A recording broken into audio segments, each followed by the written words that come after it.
Imagine having everything you ever dreamed of: power, fame, and wealth. Now picture this: you're standing at the top of the world. And yet, something feels missing.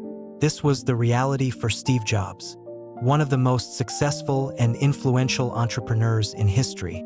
He once said, "For the first 50 years of my life, I didn't understand that being rich doesn't bring you happiness. I thought it did." Despite having built a tech empire that revolutionized the world, Steve Jobs admitted feeling a profound emptiness. The question is, if someone like him, who had everything the world deems valuable, felt this way, what about the rest of us? Does chasing material success truly lead to fulfillment? Or are we all searching for something deeper, something beyond possessions and achievements? In today's video, we're going to explore this very question. We'll dive into the teachings of great thinkers like Osho, Krishnamurti, and the Buddha, who challenged the very notion that happiness can be found in external success. Stick around, because what you'll discover might just change the way you see your life's purpose forever. Chapter 1: Osho's perspective on life's purpose.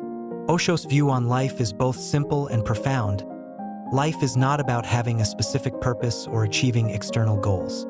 Instead, it is about experiencing pure joy and embracing the play of existence. According to Osho, the essence of life is in the living itself, not in the end result.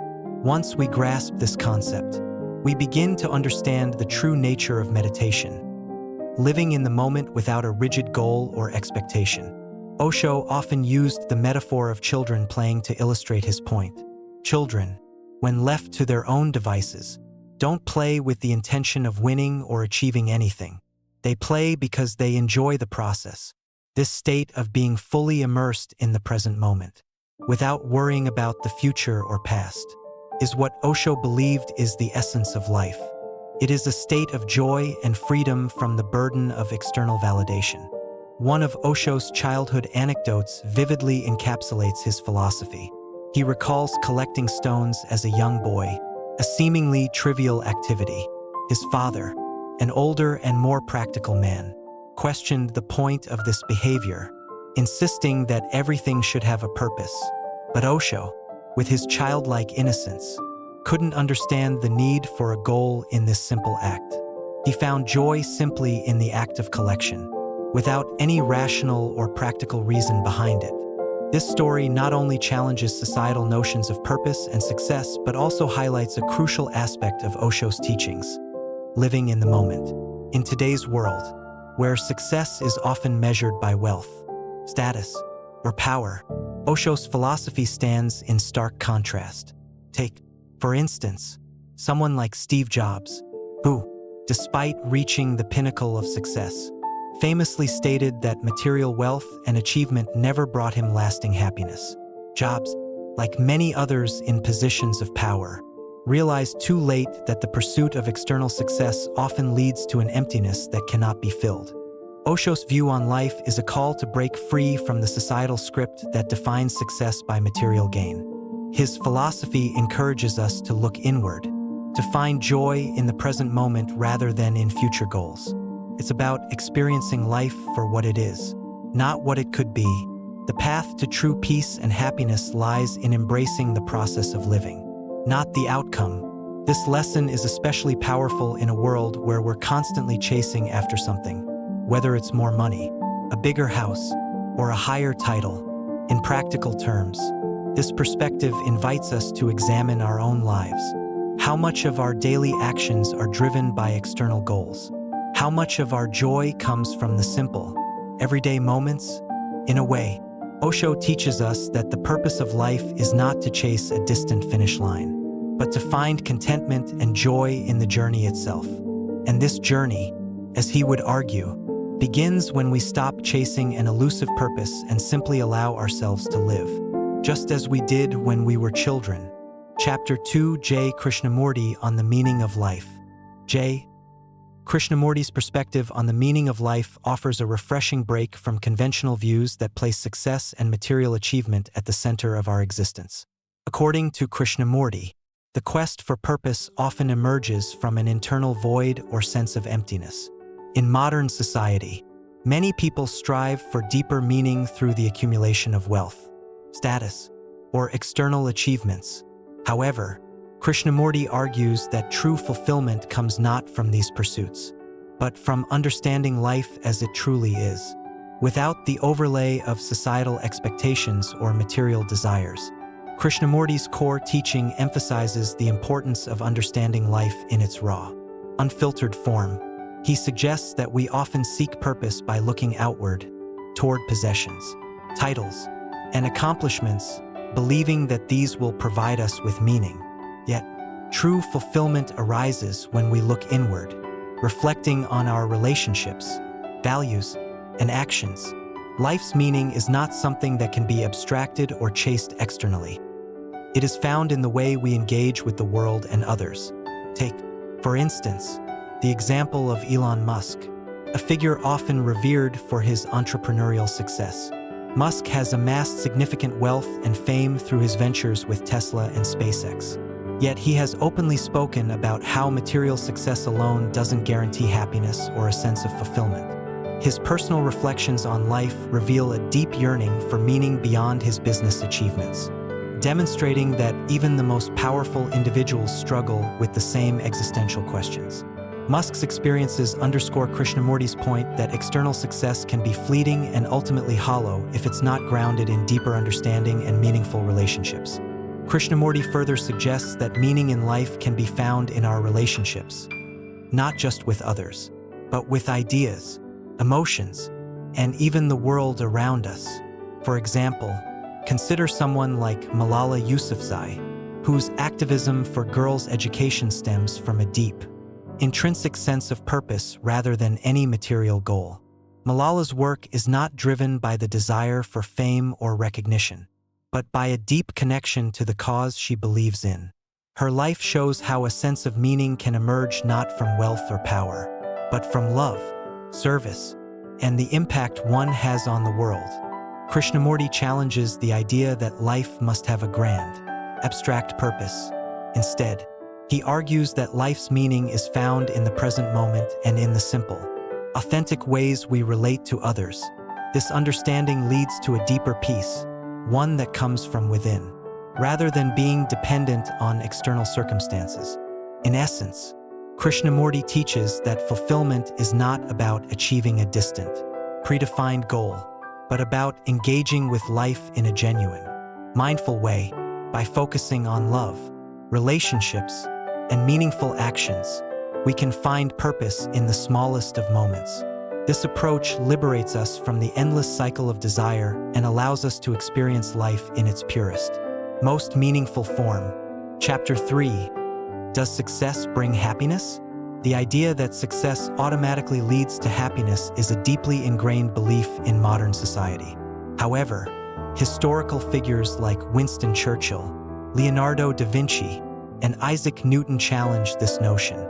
Despite their monumental achievements, each of these figures faced personal struggles and periods of unhappiness, revealing that external success does not necessarily bring inner fulfillment. Winston Churchill, for instance, is celebrated as one of the greatest leaders of the 20th century, known for his leadership during World War II.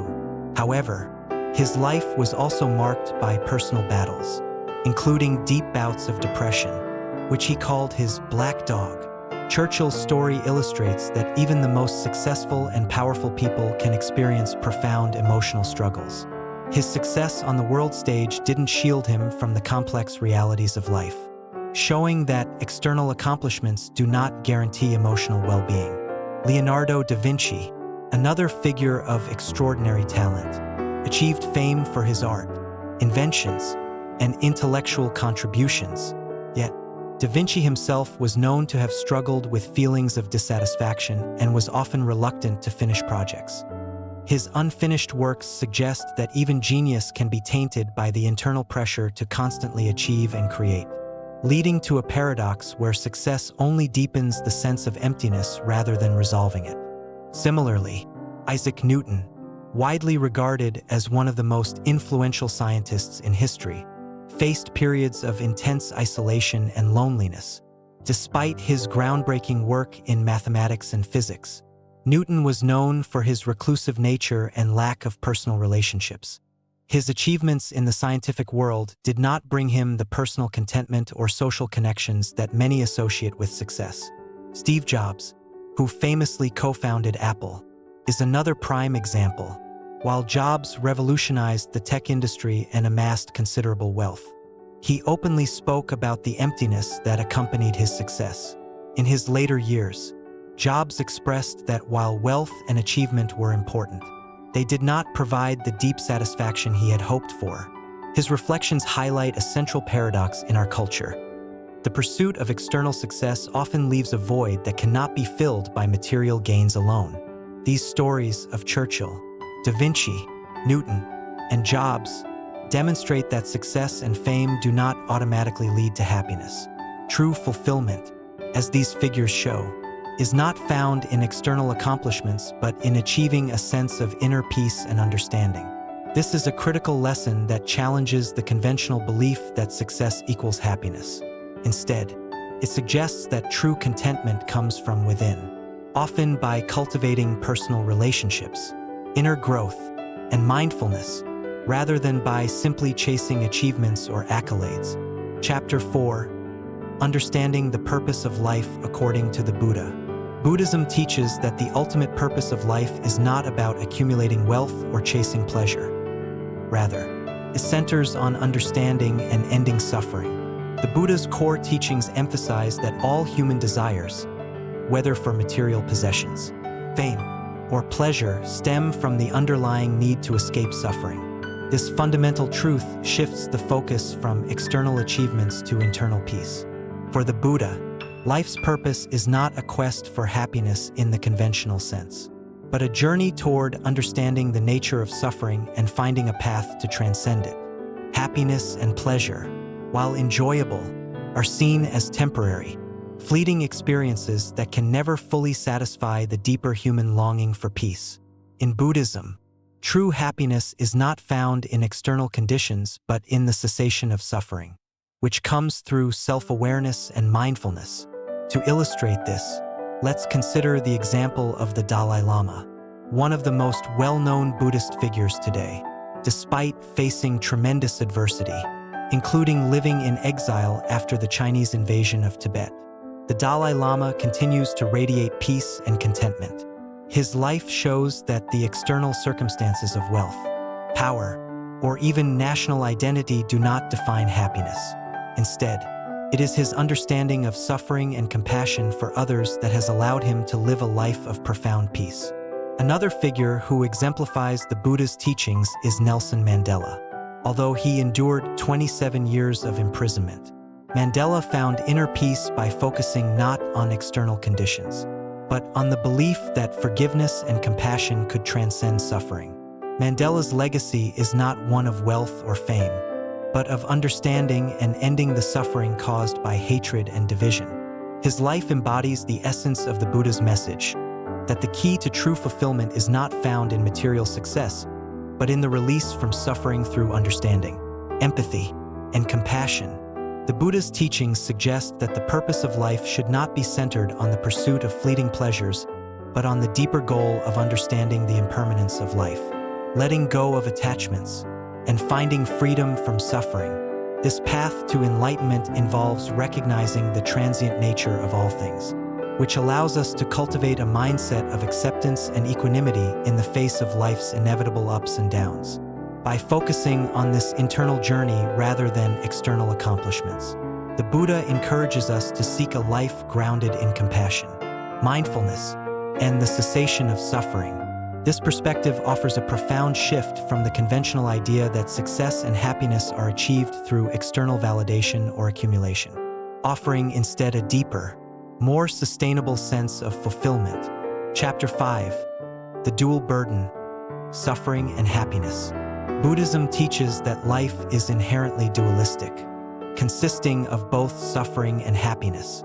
While we often pursue happiness, it is fleeting, and as soon as we attach ourselves to it, we risk experiencing suffering. This dual nature of existence presents a challenge. but it also offers a profound insight into the nature of human experience. Happiness and suffering are two sides of the same coin, and the cycle of desire leads to both. The Buddhist path encourages us to recognize that both happiness and suffering are temporary states.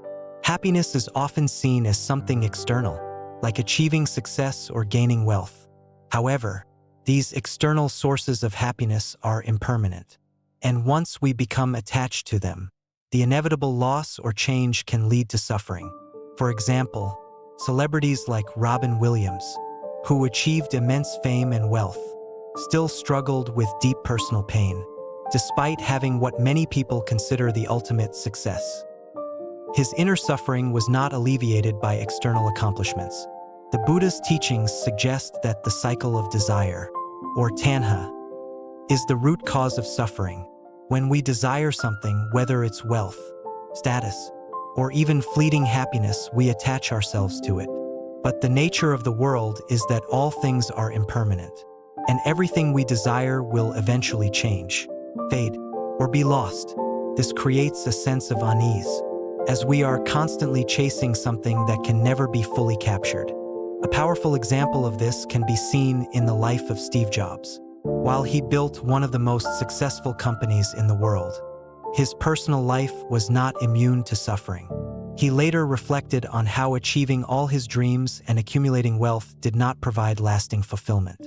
Jobs' story is a modern-day reflection of the Buddhist idea that material success, while often sought after, does not guarantee happiness. The pursuit itself can create a cycle of desire that leaves us feeling empty when the object of our desire fades away. Buddhism teaches that true peace and happiness come not from clinging to either suffering or happiness, but from transcending attachment altogether. The key is to understand that both are temporary and to cultivate an attitude of detachment. This doesn't mean abandoning happiness or avoiding suffering, but rather accepting them as part of the flow of life. By doing so, we free ourselves from the endless cycle of wanting and resisting, and we open ourselves to a deeper, more lasting sense of peace. A famous example of someone who embodies this concept is the late Nelson Mandela. After spending decades in prison, he chose forgiveness over bitterness, transcending his personal suffering. His ability to embrace life as it is, both the joys and the struggles, enabled him to bring about profound social change. Mandela's inner peace, despite the external turmoil, illustrates the Buddhist path of accepting both suffering and happiness without attachment. In the end, the Buddhist path calls us to recognize the impermanence of both suffering and happiness and to let go of attachment to either. Only by doing so can we find the true peace that lies beyond the dual nature of existence. Personal reflections and insights, meditation and mindfulness. Meditation has been a transformative practice in my life. By focusing on the present moment, I've learned to detach from the endless cycle of desires and regrets. The power of simplicity. Some of my happiest moments have been the simplest: watching a sunset, sharing a meal with friends, or reading a book. These experiences remind me that joy doesn't come from complexity but from presence. Challenging societal norms. Society often equates success with worth, but I've found that true value lies in authenticity, living according to our own values, rather than societal expectations, leads to greater peace. The Buddhist lesson. The teachings of Buddhism offer a profound truth. The ultimate purpose of life is not to accumulate achievements or joys, but to understand and transcend suffering. Final thought. When we stop chasing happiness and start embracing life in its full, unfiltered form, we find peace in the simplest moments. Like the child collecting stones on the beach, life becomes about the joy of simply being. Take a moment to reflect on your own life. Are you chasing external goals, or are you finding joy in the present moment? If you found this video insightful, subscribe to The Light of Buddhism for more content that inspires deeper understanding and personal growth.